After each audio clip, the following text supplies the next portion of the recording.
Quite often when trying to diet, not everything goes completely to plan. However, sometimes it's trying to find ways to work around the unplanned. Like, for example, the other day I was out for a bit of day with my son. We're doing a bit of a father-son day, and he really wanted some pizza. Now, as you can imagine, trying to cut weight and have pizza doesn't quite sort of pan out.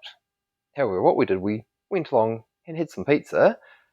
However, what I did to try to mitigate the energy impact from that meal was I just had the same amount of pizza as what my son had.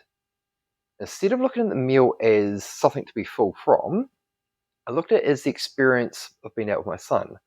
I didn't have to feel full from the meal, but by having a very small portion of pizza, we were still able to have fun. We had a nice little bit of pizza as a meal out, and it didn't have that much impact on my overall weight loss. However, if I'd had the amount of pizza I'd normally be able to eat and actually feel content from, that would have been a completely different story.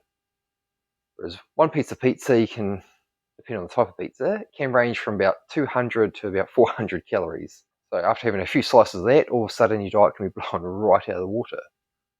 But by choosing to look at the meal as the experience of having the meal out with my son as opposed to having a meal in which I felt full from, I was able to enjoy the time out without compromising diet. And another thing you can always do is look at the meals around that meal out. Even if it's something that's unplanned, you can still look at the next day and pull back on a couple of wee meals. By doing that, you might not completely undo the impact from a meal out, but you can definitely mitigate the overall impact. So if an unplanned meal comes up that you haven't done preparation throughout the day by pulling back on meals on that day, it's not the end of the world.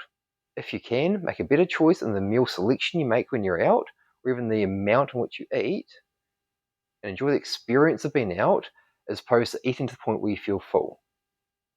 If we're trying to lose weight, we can just make better choices when we're out. It doesn't mean we can't go out, it just means we've got to be mindful of the choices in which you're making. By doing that, you can still enjoy time out with friends and family and still maintain your weight and even lose weight.